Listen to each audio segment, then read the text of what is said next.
기독교 역사에 전해오는 경구 가운데 이런 말이 있습니다. 의인은 참회록을 쓰고 악인은 자서전을 쓴다 하는 말입니다.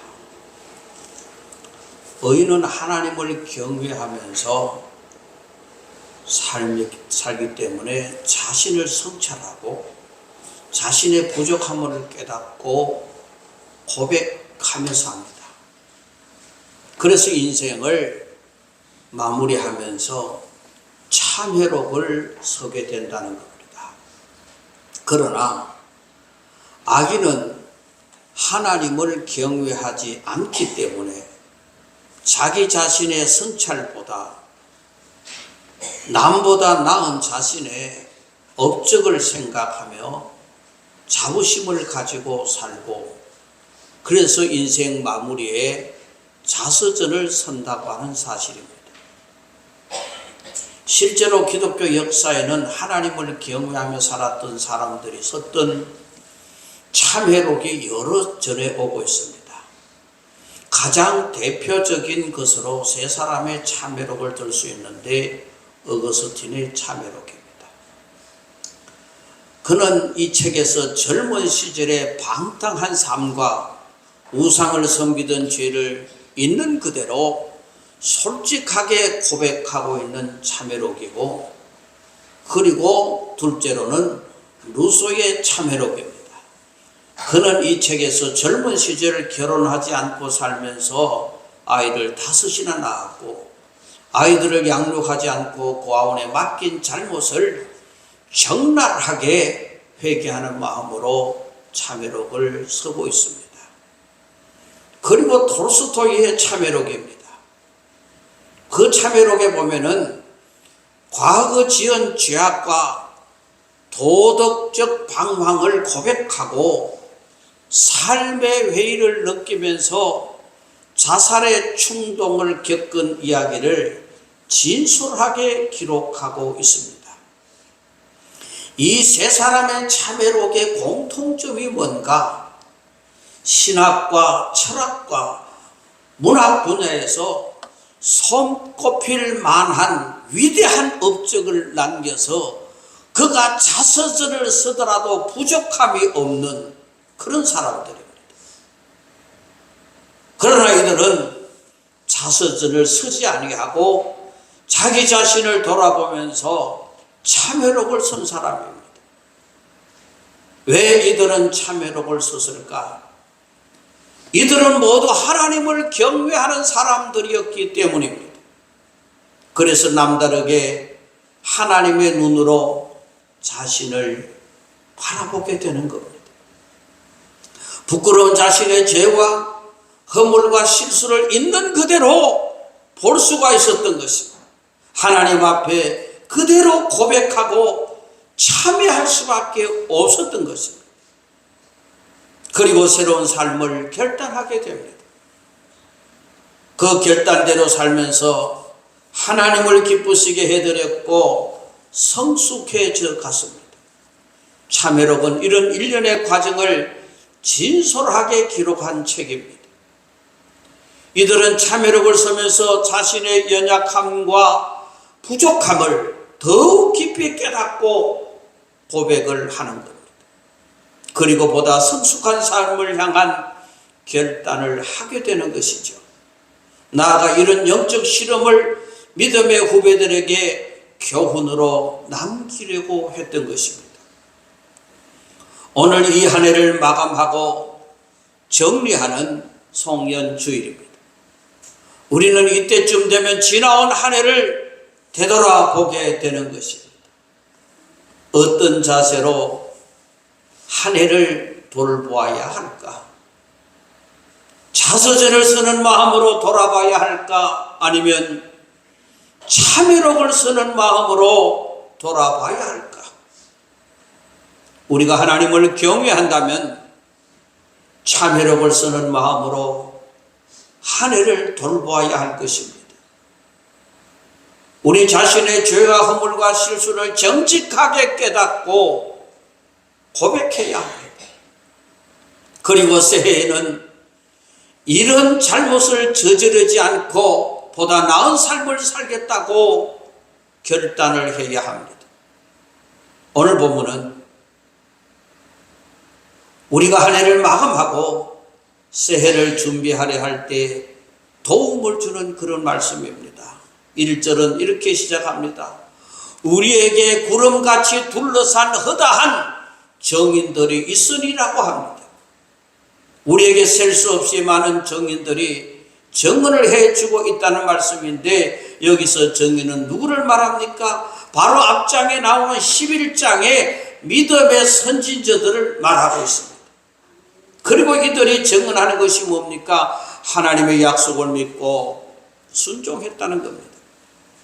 그랬더니 하나님의 그 약속을 지키셨고 자기들의 믿음의 여정을 잘 완주할 수 있었다는 것입니다. 중요한 것은 본문에 새롭게 결단하라고 말씀하고 있습니다. 믿음의 여정을 올바로 걸어가려면 지난 날을 성찰하여 자신의 잘못을 깨닫고 고백하는 것으로 그쳐서 안 되고 새로운 삶으로 결단을 해야 하는 것입니다.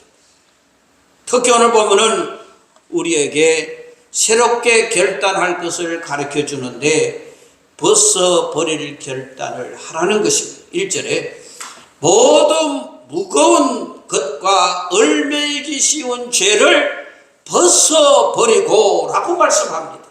한마디로 모든 무거운 것과 얽매이기 쉬운 죄를 벗어버릴 결단을 하라는 것입니다. 여기서 모든 무거운 것과 얽매이기 쉬운 죄란 무엇을 말하는 것인가? 우선 모든 무거운 것이라고 하는 것은 우리가 신앙의 여정을 걸어가는데 짐이 되는 것을 말하고 있습니다.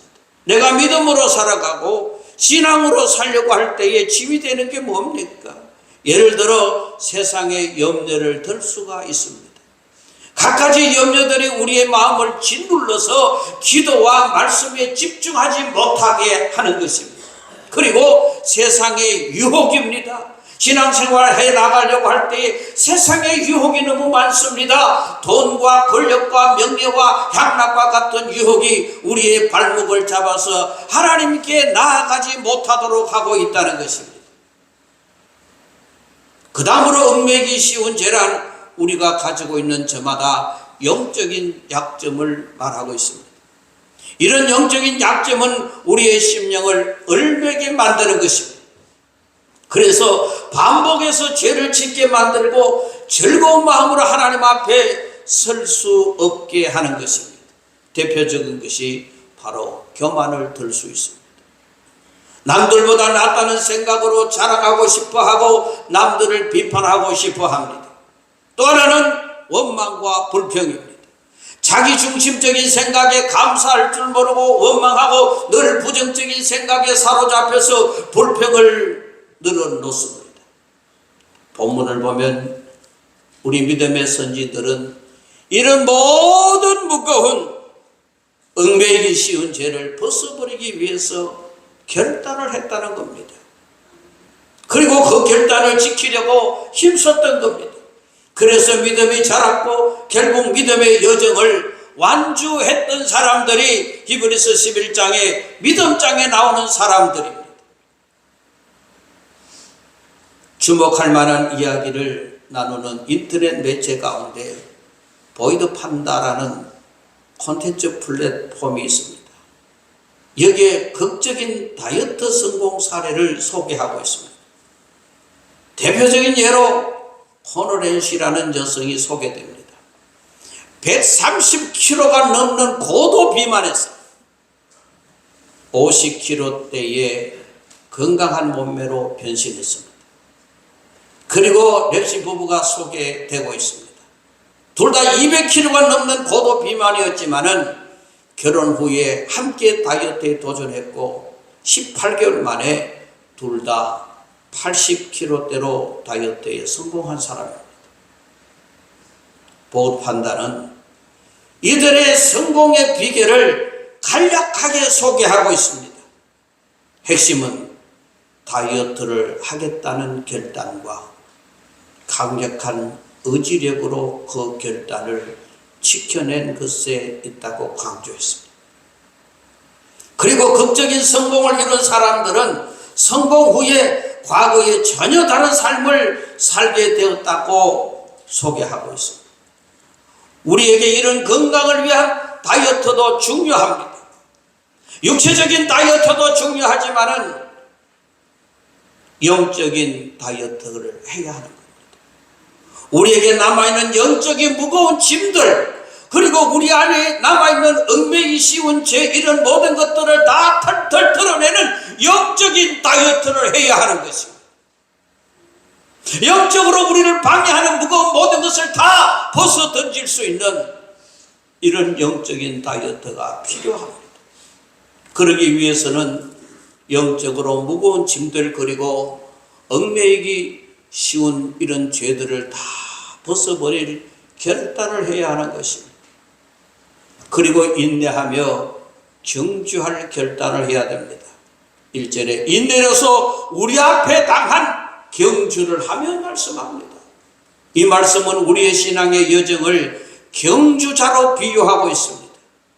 우리 그리스도인의 믿음의 여정은 마치 장거리 마라톤과 같은 힘겨운 경주와 같은 것입니다. 이때 가장 중요한 것은 인내라고 하는 것입니다.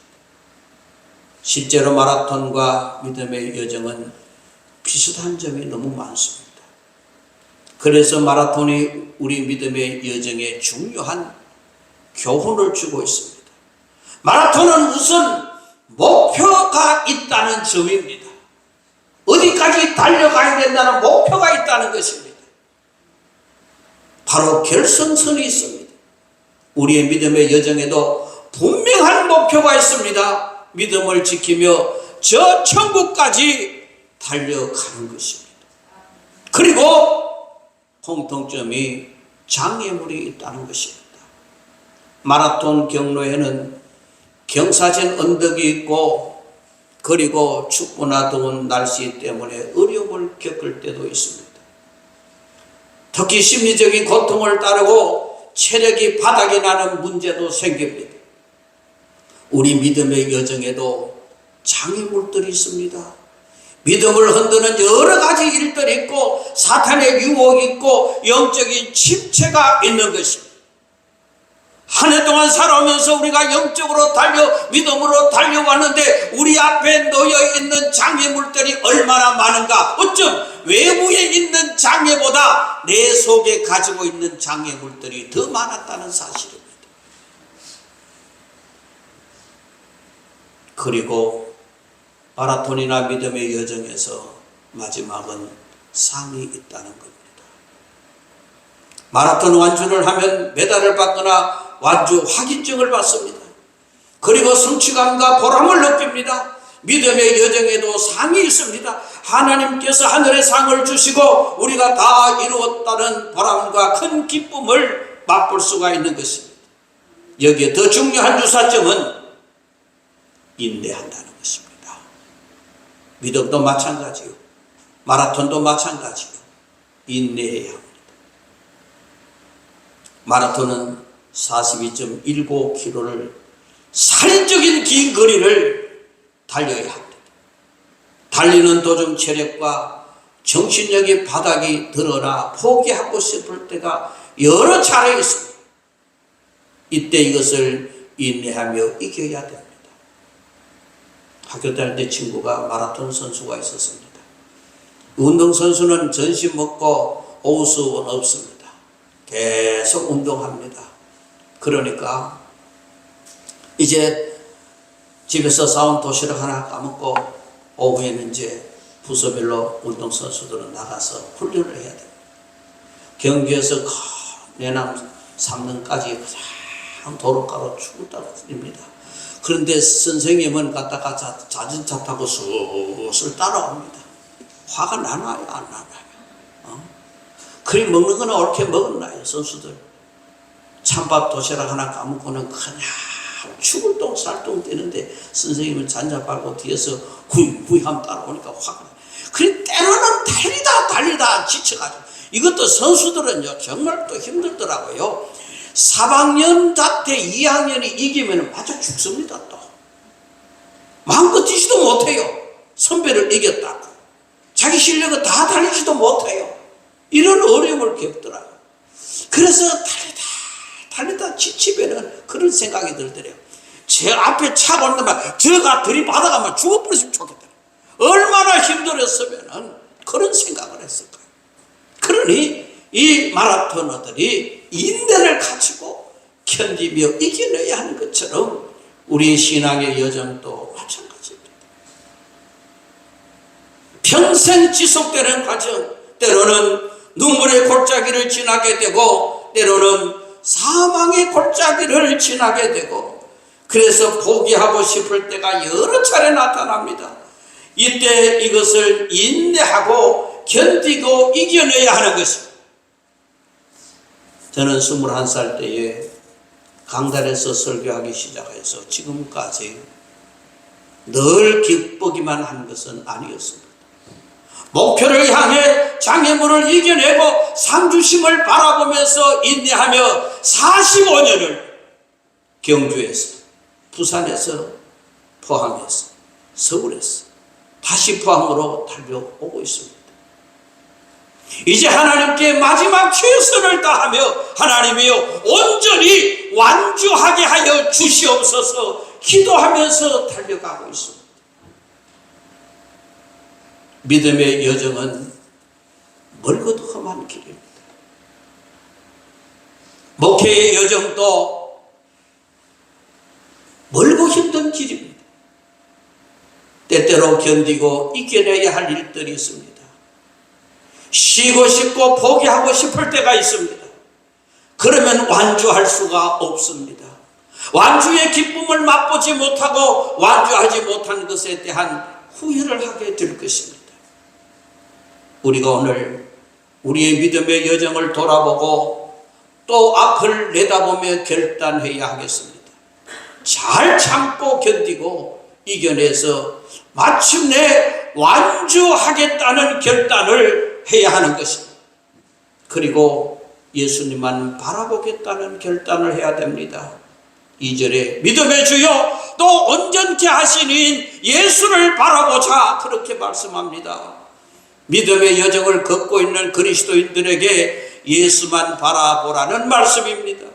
여기서 예수님을 두 가지로 소개합니다. 이것이 우리가 예수를 바라보아야 할 이유가 되는 겁니다. 우선은 믿음의 주라고 소개하고 있습니다.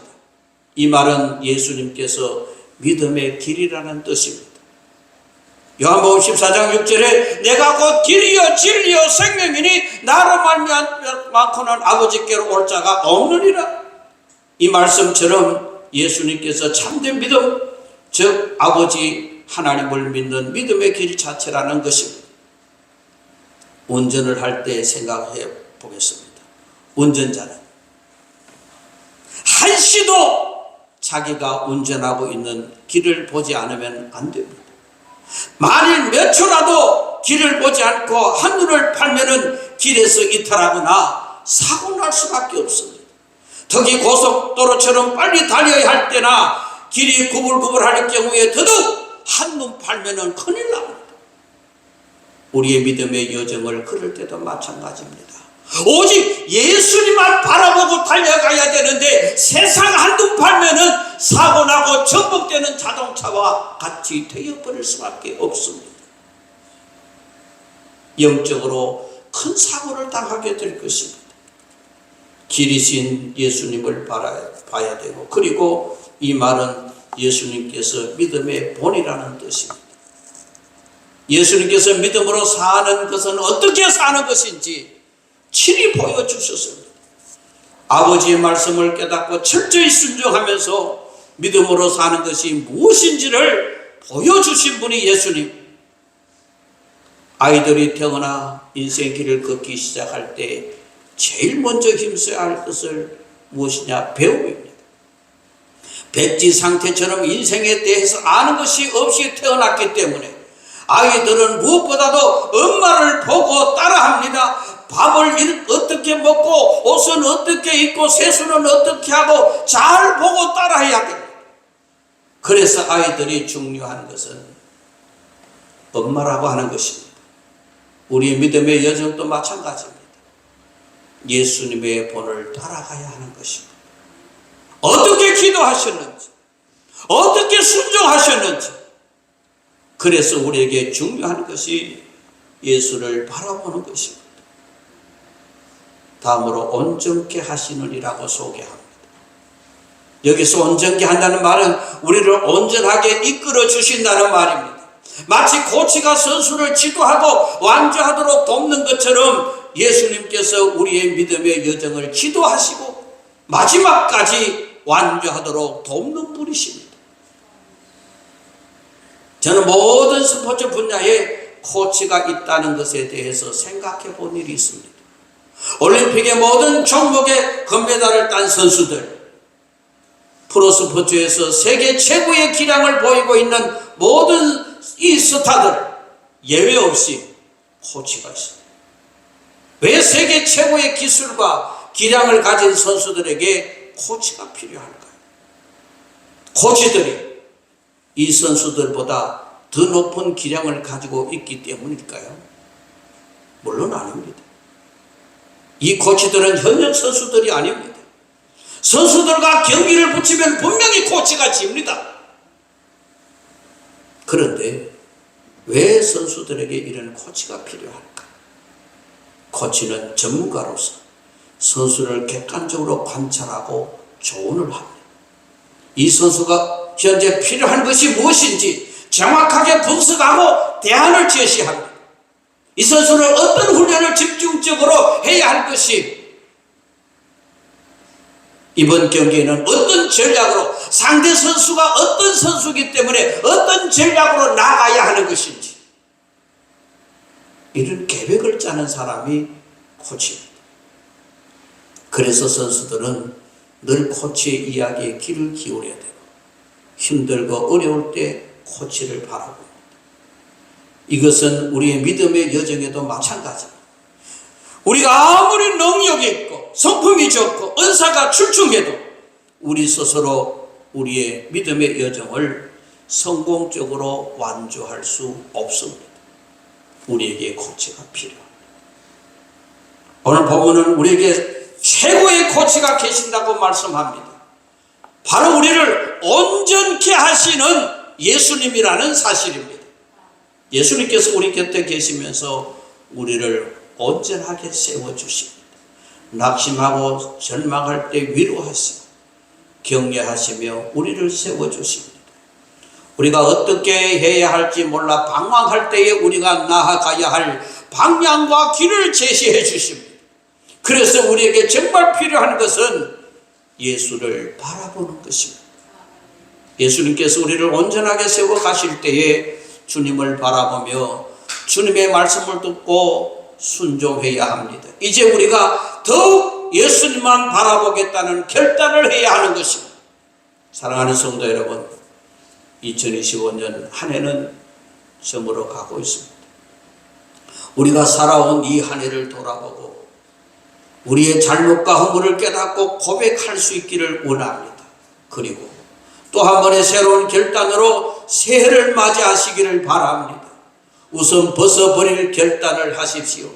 2025년의 섭섭함과 외로움과 교만과 원망과 불평 다 벗어 던져버리고 아직도 짊어지고 있는 무거운 짐들, 얽매기 쉬운 죄를 벗어버릴 결단을 하고 다음으로 인내하며 믿음의 여정을 완주할 것을 결단하고 오직 예수님만 바라보고 모든 것을 벗어 던지고 달려가는 신앙 될 수 있기를 주님의 이름으로 축원합니다. 하나님 감사합니다. 지금까지 달려왔습니다. 말씀이 우리 곁에 계시면서 우리의 길을 안내해 주고 인도해 주었습니다. 그러나 내 욕심과 내 교만과 내 삶 때문에 잠시나마 예수님을 바라보지 못하고 세상을 바라보고 살아왔던 저들을 용서하여 주시옵소서.